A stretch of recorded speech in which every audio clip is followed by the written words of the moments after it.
Cameron, I think Paul Gallen said on TV last night you're one of the tightest blokes he knows. Does it hurt to shout a coffee? That's just a massive deflection from him because he's the tightest person I know, and he's just trying to deflect. But yeah, this morning's a bit of fun, and whenever the boys are working that hard, it's not too hard to shout him a coffee. What does it cost? Too much. Nah, a little bit, but I think it's an investment when they're saving tries the way they are and enjoying each other's company. I think it's a good investment for what we're trying to build and the habits we're trying to build. So you weren't cheering a try from the Rabbitohs late? It did cross my mind, but I love when we save tries and work really hard for each other and have defensive performances like that. So really happy with how the boys are going in that area, but I still see a lot of improvement in us in a lot of other areas. Gus said on 100% Footy last night that you guys aren't in for Lockie Galvin. How do you feel about that statement? Yeah, well, at the moment we've got our plan and we're sticking to that, and it's been working really well for us. The guys in those positions at the moment are doing a great job, and we've got a pathway system that we've put a lot of time and effort into, and that's reaping some rewards as well. So we'll stick to what we're doing and let everyone else worry about the other stuff. Where are you at with, just on the halves, where are you at with Toby? Has there been any movement in that front? Not that I'm aware of. Toby's done a good job. The big parts of his game he's done really well, but there's some areas in his game that we want to see him improve as well, and he's really well aware of that. And I think he's just handled this whole period really well as a character. Same as what he did last year when he wasn't in the team. He was just so team first and worried about the team, and he's been doing that this year as well. And whatever he's doing that and improving every week, then those other things will come. Just on the back of not being in full Galvin, you mentioned some of the halves that you have at the club and the program. What sort of faith does that in a way show? Not only do the kids have talent, but faith that the club can develop them into the NRL system. Yeah, well, we're a development club. We've been on that path for a number of years now, and put a lot of time and effort into that. And we won't be bringing too many people from the outside in, but all our guys in our junior pathway systems and lower grades are doing a great job preparing and playing like Bulldogs, and really excited about what they hold in the future. Just back on Galvin, was it like an option? I know that Gus tonight came out and said that it's not happening, but was it an option that was discussed between the two? When there's good players come on the market, you always got to have those conversations and look at what's best for the club and make decisions in the best interest of the club. But we can't talk to him for another 7 months anyway, and I thought Gus just shut down all the speculation and we'll get on with what we're doing. Just on Toby, Cam, there would have been people who thought when Berto went down that maybe you guys would come back to the pack. What stood out to you about the way he kind of marshalled the team through that period? Yeah, I think the extra responsibility was really good for him, but I think Bailey Haywood came in and did a really good job helping him as well, and showed that he's another option in the halves if we do have those sort of scenarios. So I think both those guys did a great job when Berto was out, and I think that's helped Berto come back and just play his role and understand that the team's moving pretty well when he's not here, and he just has to come in and do his job. I remember you talking in early days about awakening the Bulldog Army. Are they your X factor? Because a lot of people say you haven't got an X factor. Are the crowd your X factor? Yeah, I think so. Our guys love uniting and inspiring our community.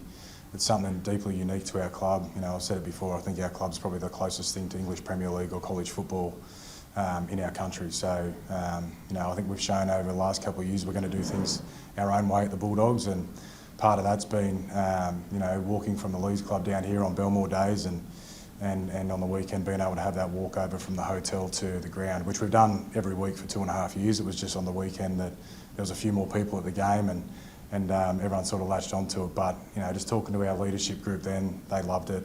They understand it's a truly unique experience for what it means to be a Bulldog, and something we'll definitely think about doing in the future. Should Max King be in the Blues Origin team, or is that where you think his future should be?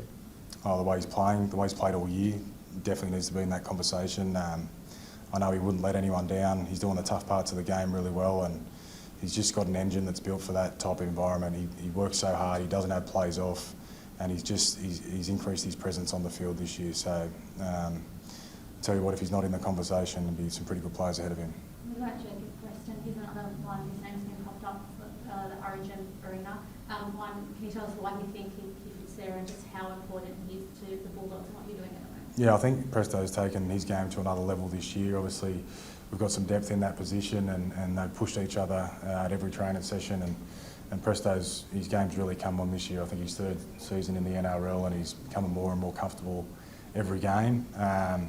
But he's another guy that, you know, he wouldn't let you down in that arena. He loves the physical side of the game. He's got a bit of X factor, and if there was an opportunity for him, yeah, he definitely wouldn't let anyone down. But the great thing at the moment is our team's performing well, and that's helping individuals get their name, you know, in these sort of conversations. So at the moment we just need to keep focus on the team preparing well and playing for each other, and those things will take care of themselves. The other one is Billy Slater's mentioned that he's keeping an eye out on him. I mean, I know you've spoken highly of him before, but I think he seems like a bit of an interesting guy, like really a lot of footy smarts. I've seen videos of him playing the piano.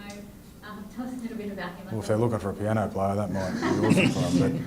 But that's awesome. Kurt's a proper professional.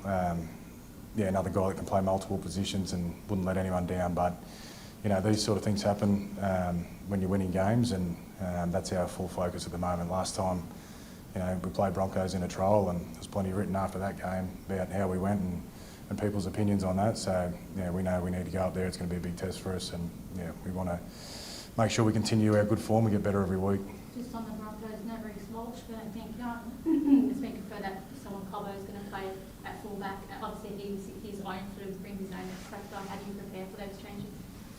Well, it's a short turnaround, so we're just getting ourselves right first, and you know, there's plenty for us to improve on out of last week's game. So I haven't seen their team yet. That'll come out in a couple of hours. But yeah, we'll have a look at that tomorrow and get up there and make sure we play our style of footy.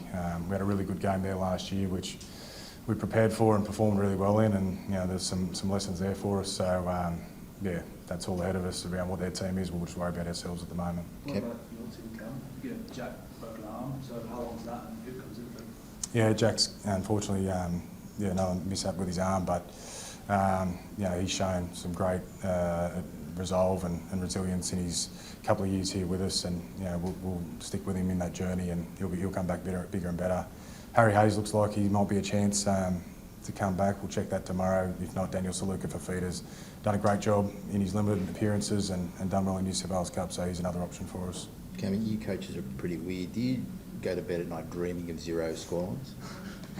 Is that something that excites you? Yeah, that does excite me. Yeah, they're so hard to get. The NRL is so hard. It's so hard to keep an opposition scoreless, and when you get those instances, you want to celebrate them and reward the boys. So yeah, obviously we're just trying to get better every week, but when you do get those games where you're able to do that, it's worth celebrating. When you're on social media with your burner account, do you ever say nice things to the players, or you mostly troll them? Well, if I had known that's what it was going to take, I would have done a whole lot earlier. I would have waited 2,000 days for him to score a try. But yeah, there's a lot of fun around here at the moment, and it was awesome. Like Max got me in the morning. He said, "Someone's written on my Instagram that I've never scored a try, and this and that." And I thought it was you, and I said, "Yeah." So that's why I was so excited when he scored the try. It was an awesome event for him.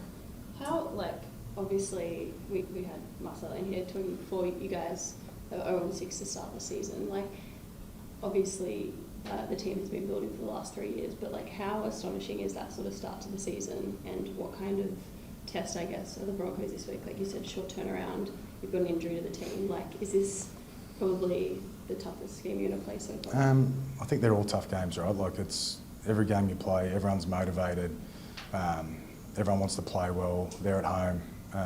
So every game's going to be tough, but no doubt they're a really talented team, and they're going to come out firing, and we need to be ready to match that. So yeah, it's a test, but every week's a test, and we just got to control out what we can control and make sure we prepare well today, tomorrow, and get up there and give ourselves every opportunity to play well.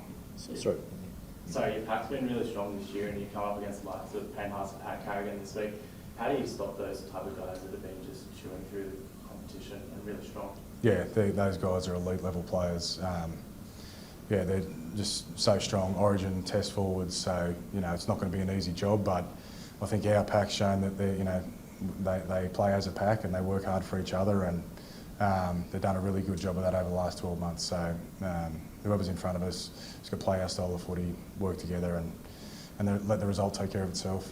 Ken, given what you're building here, how big a factor was the chaos around Galvin not to go in that arena? Yeah, well, wasn't much of a conversation because again you can't get into that sort of conversation for 7 months anyway. So you know, Gus has handled that side of things and allowed us to get on with what we're doing here, and that's preparing a team for a really big game against Brisbane.